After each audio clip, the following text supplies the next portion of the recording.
mic problems. It might not be loud enough. So today we're reading from the 6th canto, chapter 2, text 9 through 12. Om Namo Bhagavate Vasudevaya. Om Namo Bhagavate Vasudevaya.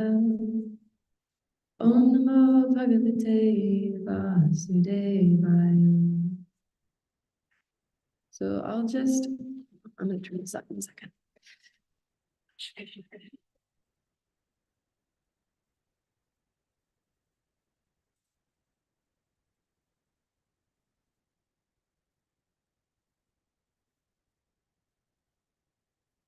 Okay, so first I'll just read chant the verse for text 12, do the Sanskrit, and then we'll go back and reread the verses that don't have purpose.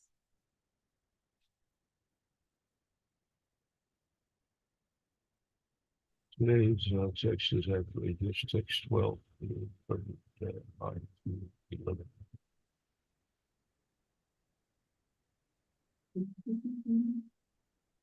Nagari, Nagari, Nagari, Nishkate, Ahapunata, Dichet Asatpate, Tadkarni Ram Avi, Hasitam Hare, Gunanu Vatam Sattvapadam Padam, Nagandi, Nagandi, Nagandi, Nagandi, Tripite, Nishkate, Manapurata, Dichet Asatpate, Amniham Avi Hasitam Hare, Gunanu Vatam Sattvapadam, Nagandi, Nagandi,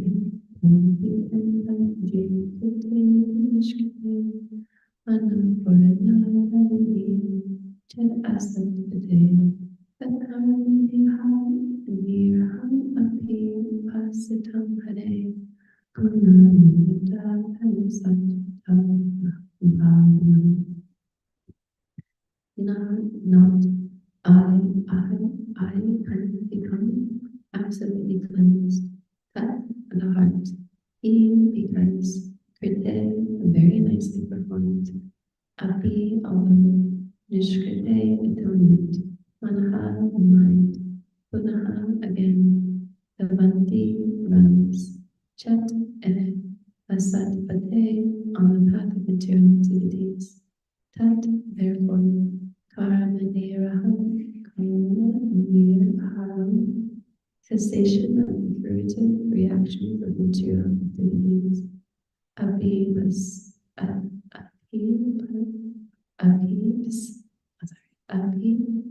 Sadham. For those who seriously want Hare, of a supreme personality guided, Guna Anuvadaha, constant chanting of the glories, Kalam indeed, Sattva Bhavan, actually purifying one's existence.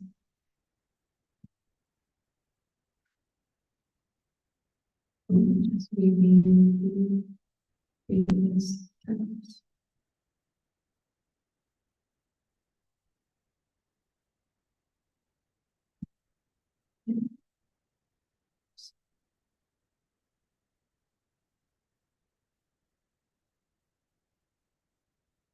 That's the presentation.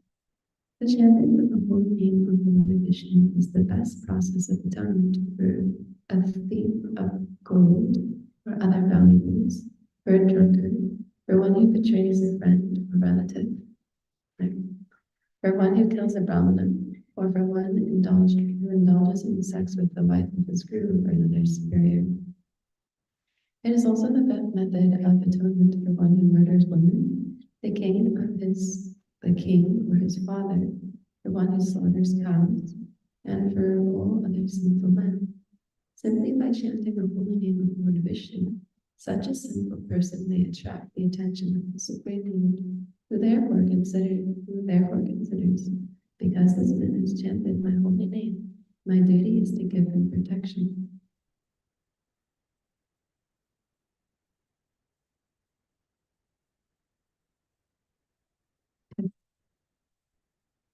By following the Vedic ritualistic ceremonies or undertaking sinful men need not become as purified as by chanting once the holy name of Nagari. Although ritualistic atonement may free one from sinful reactions, it does not make an traditional service. Unlike the chanting of the Lord's names, which reminds one of the Lord's fame, qualities, attributes, pastimes, paradigm. Today's text. The ritualistic ceremonies of atonement recommended in the religious scriptures are insufficient to cleanse the heart absolutely, because after atonement, one's mind again runs towards material activities. Consequently, for one who wants liberation from the fruits of reaction of material activities, the chanting of the Hare Krishna mantra or glorification of the name, fame, and pastimes of the Lord is recommended as the most perfect process of atonement, because such chanting eradicates the dirt from one's heart completely. Purport. The statements in this verse have been confirmed previously in the Srimad Bhagavatam 1:217. Srimata Svakta Krishna Punya Shravanam Kirtana Hrinyantosto Hi Abhadrani Vidnoti Surisatam. Shri Krishna, the personality of Godhead, who is the powerful and super soul in everyone's hearts, and the benefactor of the truthful devotee, cleanses desire for material enjoyment from the heart of the devotee who relishes his messages, which are in themselves virtuous when properly heard and chanted. It is a special mercy of the Supreme Lord that as soon as he knows that one is glorifying his name, fame, attributes, he personally helps cleanse the dirt from one's heart. Therefore, simply by such glorification, one not only becomes purified, but also achieves the results of pious activities. Punya Shravanam Kirtan refers to the process of devotional service. Even if one does not understand the meaning of the Lord's name, pastimes, or attributes, one is purified simply by hearing or chanting of them. Such purification is called sattva bhava. One's main purpose in human life should be to purify his existence and achieve liberation. As long as one has a mature body, one is understood to be impure. In such an impure material condition, one cannot enjoy a truly blissful life, although everyone seeks it. Therefore, Srimad Bhagavatam says, Tapote vyama putraka yena sattvam shrudayat.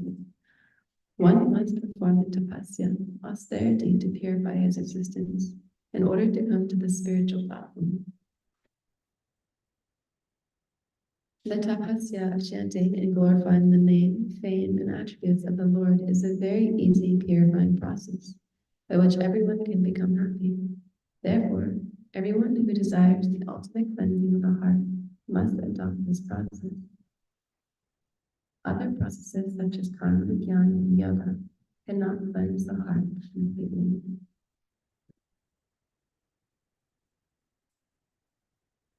Om Jnana-timirandasya Jnana-jnana-shalakaya Chakshur-militam-yena Tasmai Shri-Gurave Namaha. Shri Chaitanya Mahavishtam Sthapitam Yena Bhutale Swayam Shri Chaitanya Mahavishtam Sthapitam Yena Bhutale Swayam Rupa Gadmayam Danti Svapadantikam.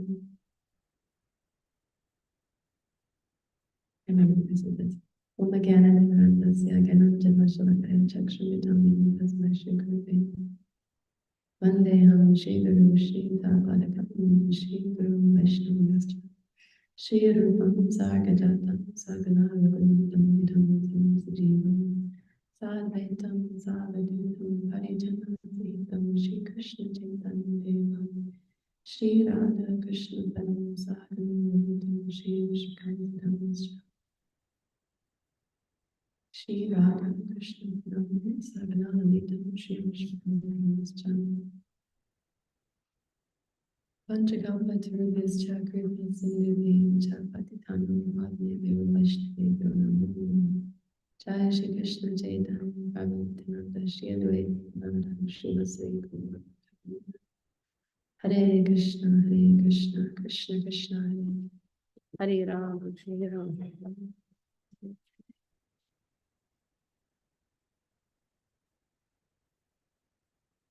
Right.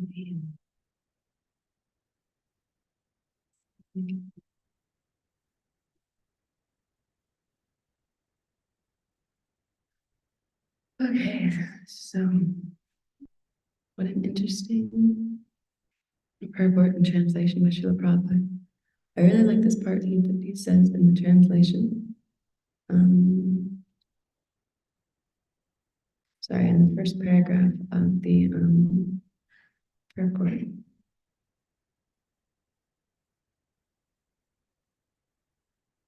The Yamadut is considered only the external situation of the jhana. Since he was extremely sinful throughout his life, they thought he should be taken to Yamaraj and did not know that he had become free from the actions of his sins. The Vishnu Dut is therefore instructed that because he had chanted oh my gosh, sorry, wrong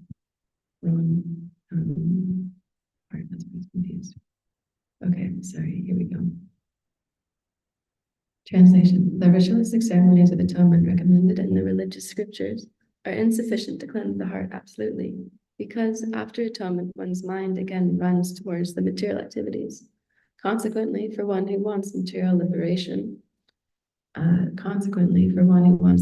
from furtive reactions of material activities, the chanting of the Hare Krishna mantra, or glorification of the name, fame, and pastimes of the Lord is recommended as the most perfect process of atonement, because such chanting eradicates the dirt from one's heart completely.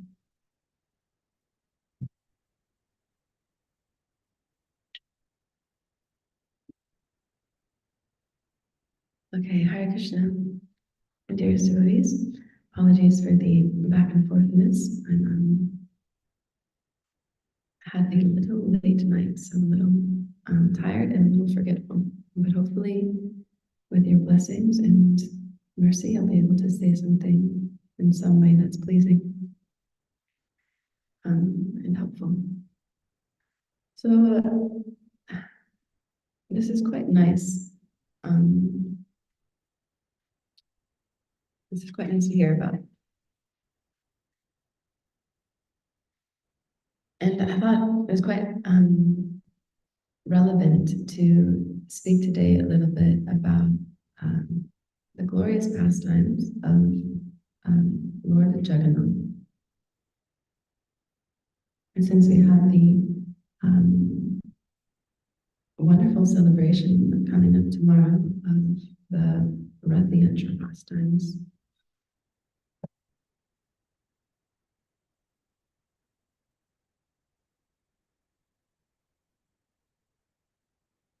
and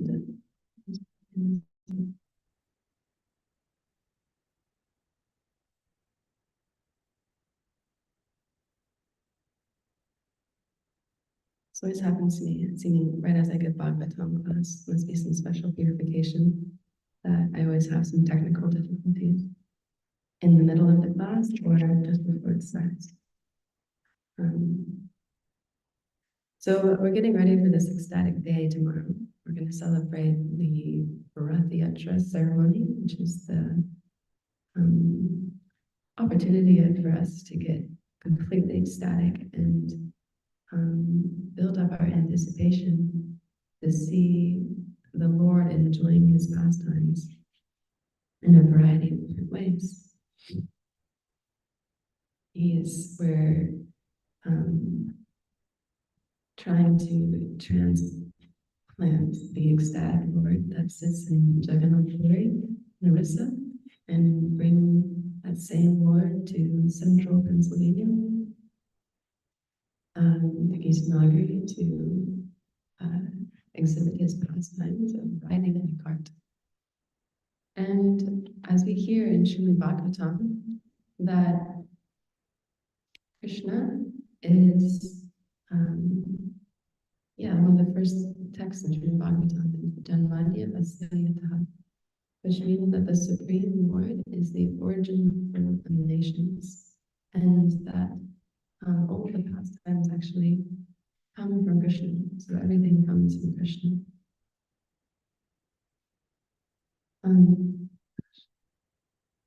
And this means that everything that we're enjoying in this world is actually coming down from Krishna, Krishna's enjoyment. I was just reading the other day in Krishna book how when Lord Balaram, he's fighting with Davida, the gorilla, and they're fighting in the forest and they're ripping up trees and throwing rocks at each other. And Balaram rips up a huge tree and he strips it of all of its branches. And Davida is taking these big boulders and he's throwing them at Balaram. And Lord Balaram is so expertly smashing each of the rocks that's flying towards him with the tree. And I was thinking, wow, this is just like baseball. Like Davita's throwing balls at him and Balaram's smashing balls with his club in the form of the tree. So I was thinking, wow, even baseball comes from the spiritual world. So yeah, everything, all of the things that we try to enjoy actually all come from Krishna. And in Srimad Bhagavatam, we get a full application, like a full understanding of what is the absolute truth. And this is so nicely explained in all of Srila Prabhupada's books, like what is actually the perfection of our lives? What is the absolute truth? What is Krishna? Who is Krishna? What does Krishna like to do? And we are parts and parcel of Krishna, so everything that we like to do in this material world is actually the same desires there in Krishna, but in perfection. As all of Krishna's activities are perfect, and when we try and imitate them, they actually are very imperfect. It's like the perverted reflection. So our whole life is actually characterized by a struggle for existence. We're a struggle for existence and a struggle for enjoyment. We're constantly trying to enjoy in different ways, which are actually just most of the time bringing about a form of suffering from us. Like we like to go for a ride, we like to go for a walk in the forest, or drive through this area, drive through that area. It's actually very enjoyable. Of course, sometimes not always for long distances, that's where the suffering comes in. But you know, the other couple weeks ago, I was going to some lake over some mountains, and you're driving through the forest, and you're like, wow, this is so nice, you know, like look at the trees. It's just nice to feel the breeze from the window being opened. And yeah, there's so many enjoyable factors in that. And so naturally, also Krishna likes to enjoy that too. So I mean, there's many reasons for the Rath Yatra festival, but in a very sweet and simple way, it's, oh yeah, Krishna likes to go for a ride, and this is him enjoying a ride, going to Vrindavan to see his most dear devotees. And this is an opportunity for us to, yeah, see the Lord in that way and appreciate him.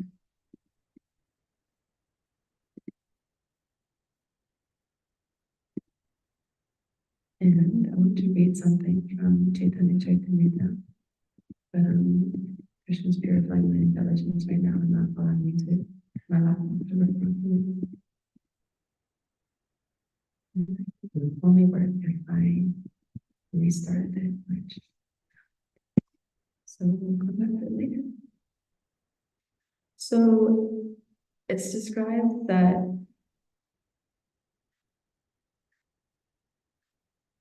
when Krishna, Balaram, and Subhadra Devi were going to Kurukshetra to see there was a eclipse taking place. So all of the devotees went to Kurukshetra to observe the functions of this ceremony at a holy place. Can be used before, after. In Krishna book, it talks about this pastime. So the inhabitants of Vrindavan, they were, as soon as Krishna left for Mathura, they were put into a state of complete suffering. That's very, even to read about it, actually it makes the heart of even somebody who's hardest, what is it, 10 feet cemented underground, quiver a little bit just from hearing the suffering that they'd have in certain thought, in the absence of Krishna. So when they heard that Krishna is going to be coming to Kurukshetra, they also were attending. And there was this transcendental meetup that took place. And at this most auspicious ground, the inhabitants of Vrindavan, including Krishna's dearest associates, petitioned to Krishna, please come back to Vrindavan and enjoy your pastimes here.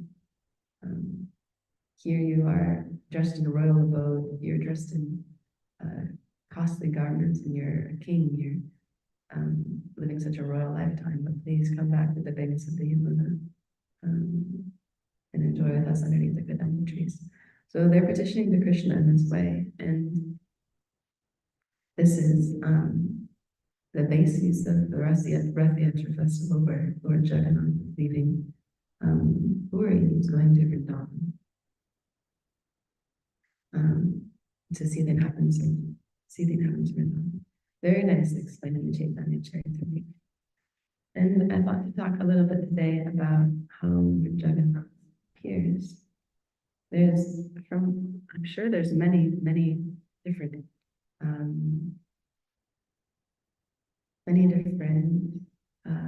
ways that this has been heard and described, as the pastimes of the Lord are always going on.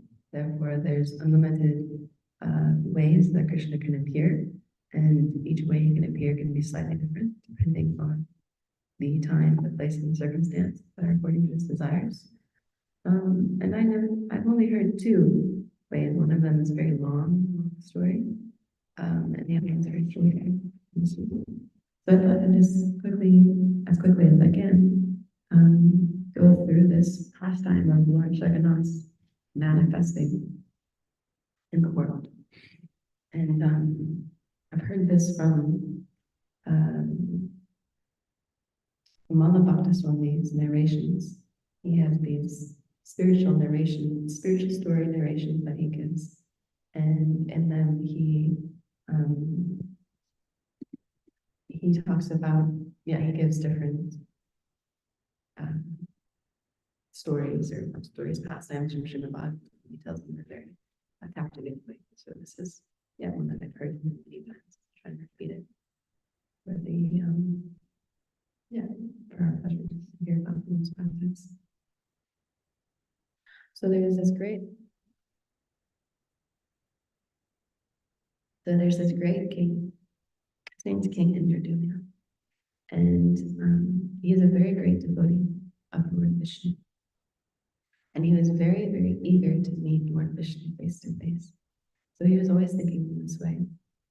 And he was always, everyone knew this king, he is very devoted to Lord Vishnu.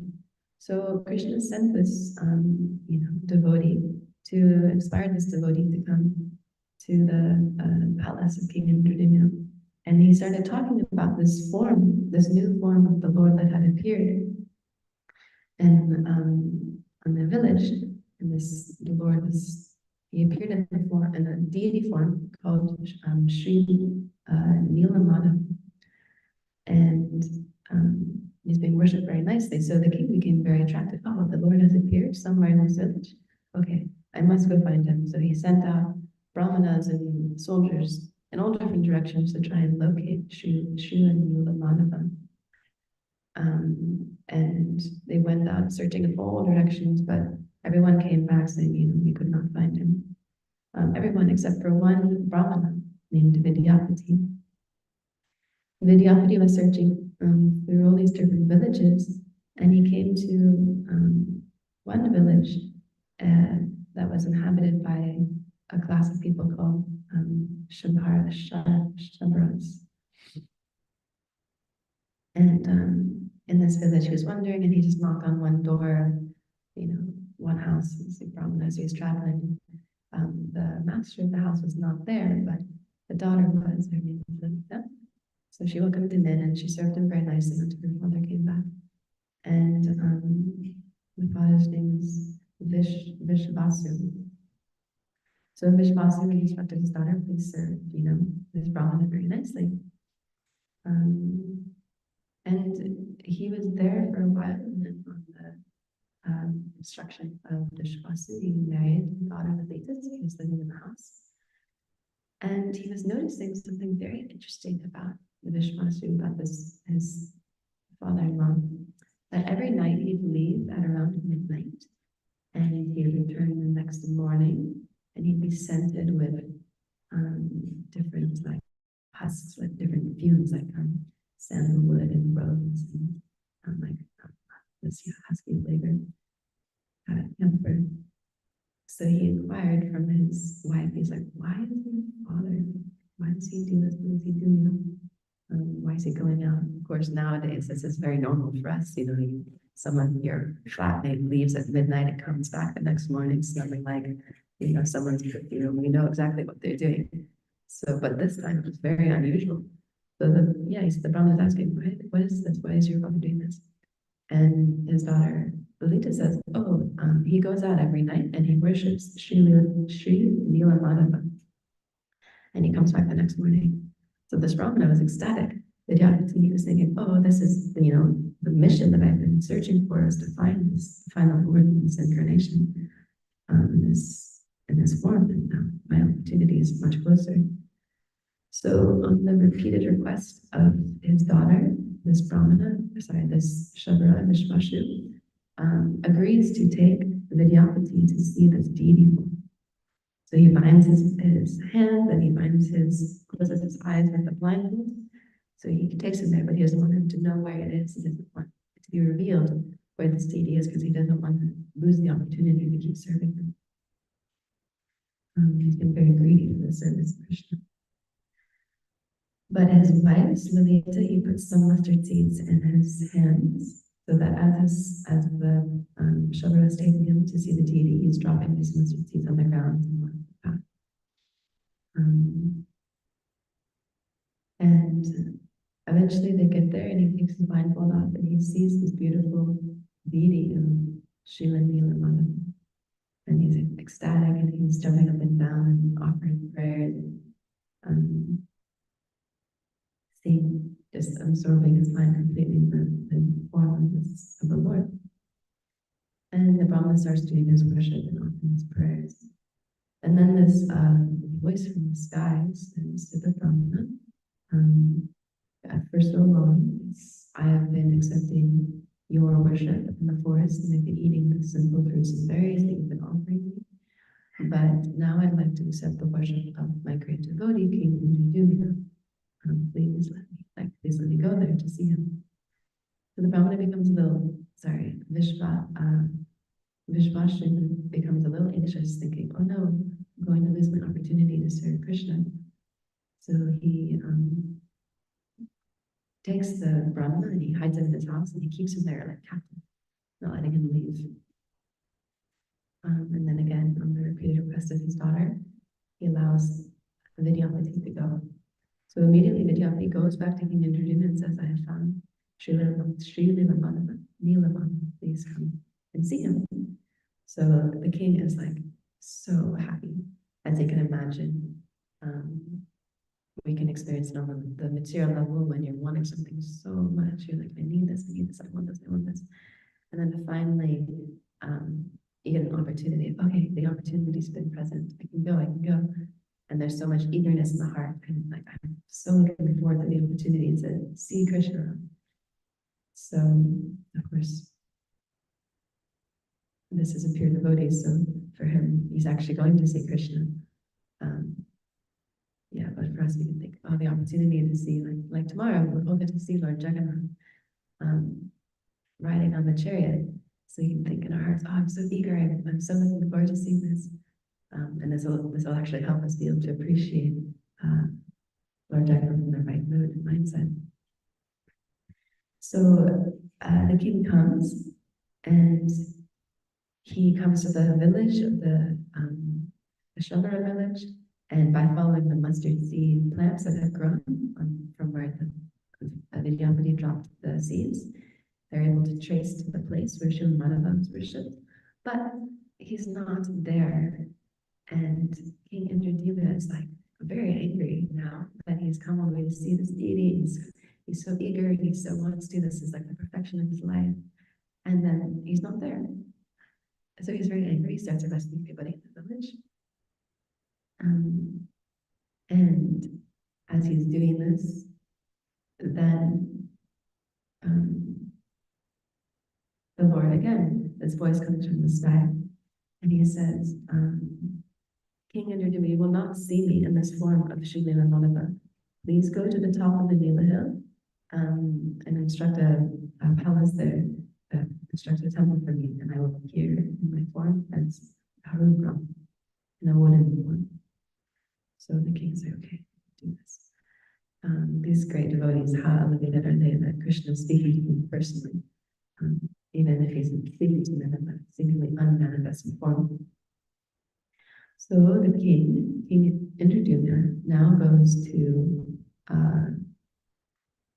he establishes in Jagannath Puri, I've heard, is in the shape of a konksha, the layout of the city. So in the very center of this konksha, the navel, the king is established a town called Ramakrishna. And here he built a very beautiful temple. The temple extended 60 cubits below the earth and 120 cubits above the surface. It had a round pinnacle on top. And then on top of this, there was a golden chakra.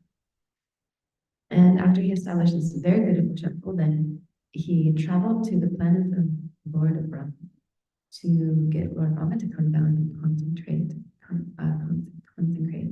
the temple.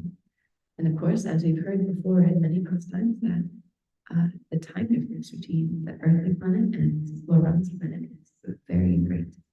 So in this time when he left, he was gone for a while, the temple became covered with sand because it's close to the sea, so it became totally covered with sand and almost disappeared. And two kings prostrated the land, took over the land while he was away.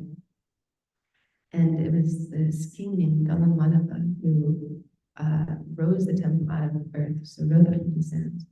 And as soon as he did this, maybe not too long later, King Indradeva returned from Brahma's abode with Brahma to sanctify the temple and establish it properly. But when he returned, this king Galamadava was saying that he instructed the temple.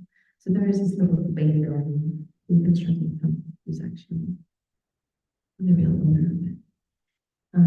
And when it came out eventually that it was actually that it would concentrate the temple, he prayed to Brahma, please, can you sanctify the temple? Can you establish Krishna here? And Brahma said, I cannot establish Krishna. Krishna has always been dependent. He's always independent. And he's actually always been presiding here. So his abode is not something that I can come and establish him. But he put a flag on top of it.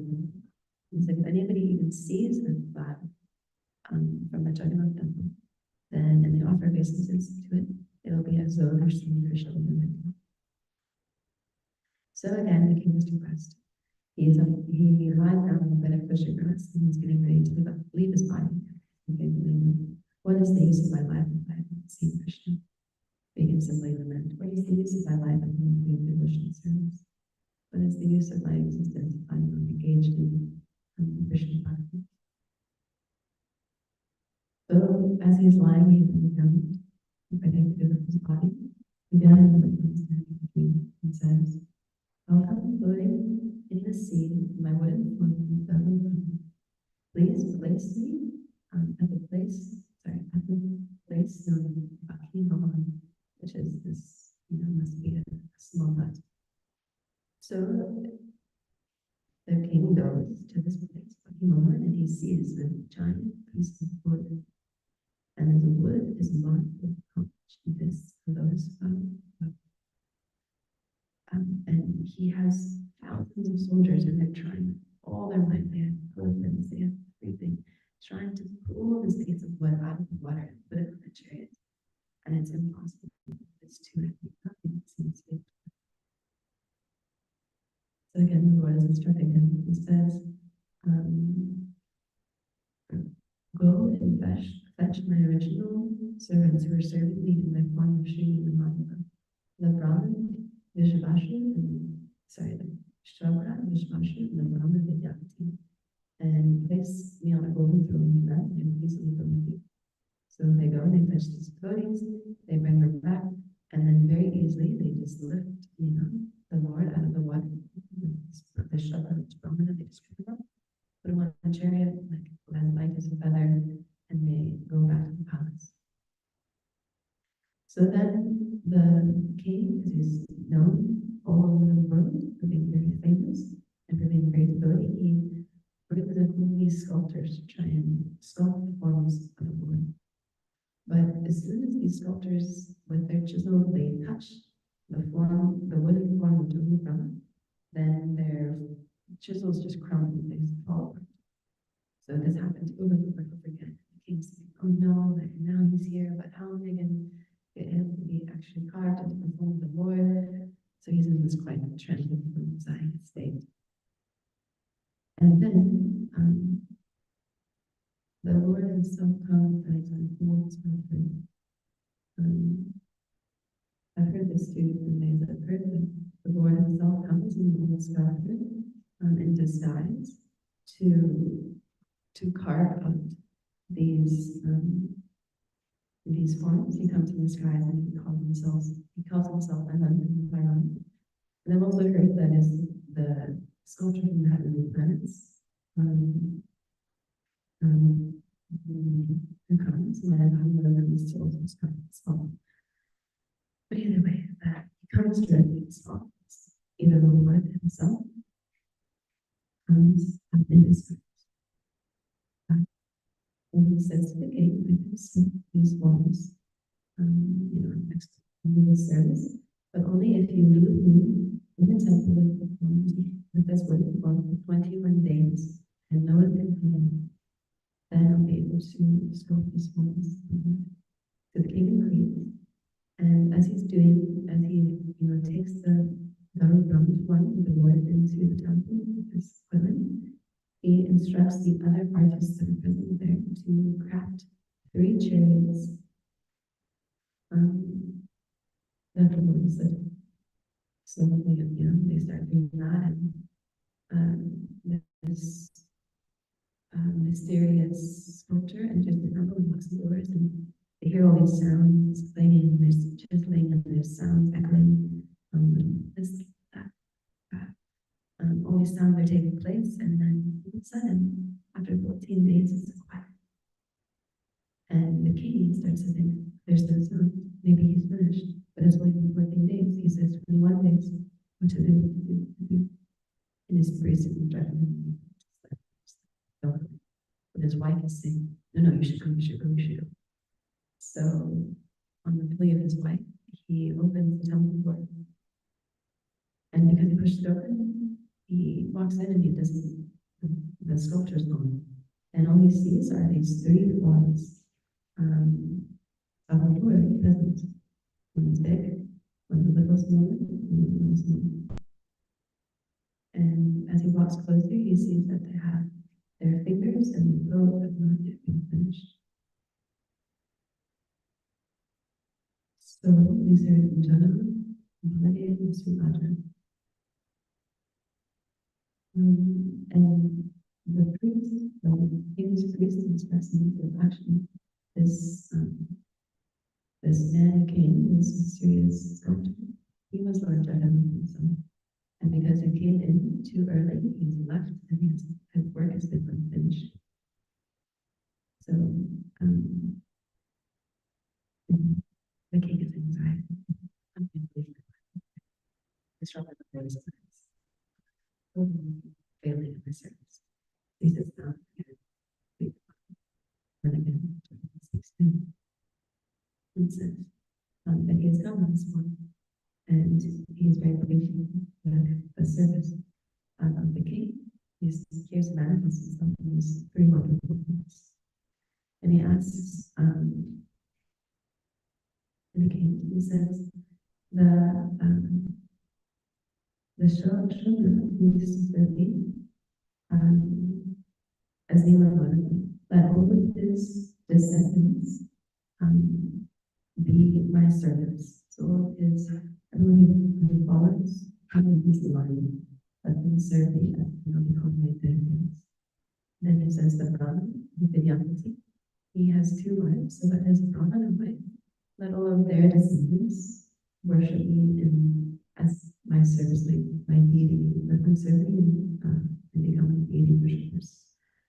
And then let all of his descendants from his children, like his wife Lalita, let them cook my food, and they'll be called Suyodhyas. So the king was very touched by how merciful the Jagannath is, and he prayed to the king, please let your doors, the doors of your temple remain open and only be closed 3 hours a day.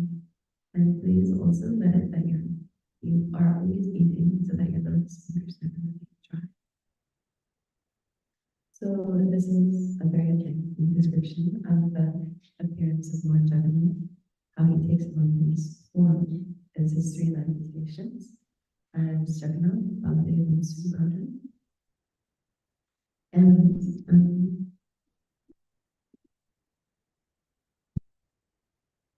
I've heard it said that if one simply sees Lord Jagannath or sees him on the Bhagavatam card, that actually he becomes liberated. He attains liberation just by seeing him. So this is the chance of a lifetime we have to become Krishna conscious. It's like a very special opportunity, and yeah, we can take advantage of it in so many different ways, as we were hearing by Srila Prabhupada, that actually it's very easy, this process. We just follow the process and then we can get the result. And Krishna is so merciful that he gives us things on the way to help us achieve that goal. So he's so merciful that he'll appear in a form that's so merciful that just by seeing him, we can achieve liberation. And he'll present people with our life where they're there to help us get instruction on how we can quickly achieve how we can quickly achieve the desired result, which you have Krishna's association and person. And of course, although we have all these tickets that Krishna is giving us, all these opportunities, all these chances that we can come closer to it, we also have to take advantage. Just like you're hearing in the translation, that one may get the opportunity to see the Lord, but also the mind runs away very quickly. So similarly, we can see what Jagannath, and we can instantly get liberation just by seeing him. If we don't take the opportunity to practice Krishna consciousness seriously, then we have the ticket in our hand, and then right away we just turn back to doing our own material sense gratification, and we can lose that opportunity, that chance. This process of Krishna consciousness is very joyful, and it's very nice to take advantage of it as much as possible.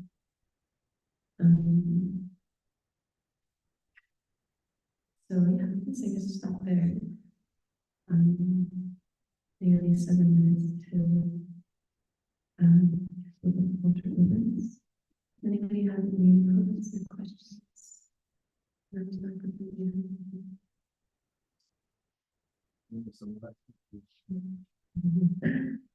so just quickly, as I was talking about the pastime of how Jagannath appears, that very lengthy path time that how he comes from King Indra, how he's praying for him to arrive, and he comes in the form of wood, and then they carve the wood, but he enters too soon, only after 14 days, so the Lord has only appeared in the sculptor who is Krishna himself, in disguise comes to sculpture, but because he's interrupting, the forms are not for the king.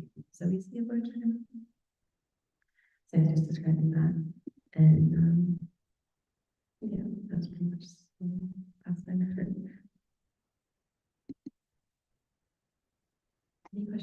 Zoom comments.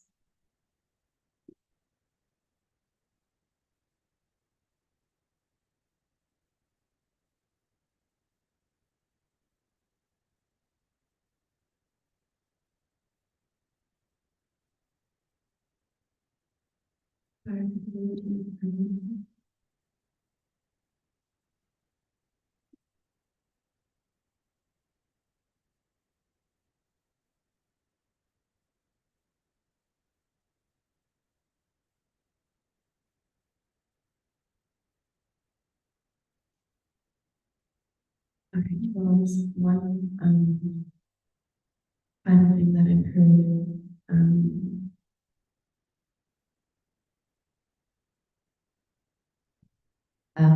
Another way that I've heard here's this is like short and sweet is in the book that I read at Buddha's house. Is Mother Rini comes to Florida to visit possibly her husband. And when she comes, all the wives of Krishna, all the ladies of Dwarka know that Mother Rini has witnessed all the Krishna child pastimes. So they like go to her and they say, please, please, please, can you tell us some pastimes of Krishna and Bhagavatam? We'd really like to hear, please, please, can you tell us some pastimes? And so she said, okay, I can tell you, but only in a very isolated place, because if Krishna hears these pastimes, then he'll just go into such an ecstatic trance that he won't be able to actually do anything. So the women are like, okay, we found find a place. So they find some little corridor, they lock the door, and they're like, okay, we need someone to stand guard. So they say, oh, Srimad can stand guard. She's already witnessed the pastimes of Krishna, so she can stand guard and make sure that no one comes. So she's outside the door, and then inside the door, they've got yeah, Mother Rini's there, and these girls, the wives of Krishna, and ladies of Dwarka, and some other Rini started telling me about these wonderful mystical pastimes of Krishna and Radha. And as she's doing it, Subhadra Devi, she's outside the door, and she's like, what are you talking about? I'll just listen.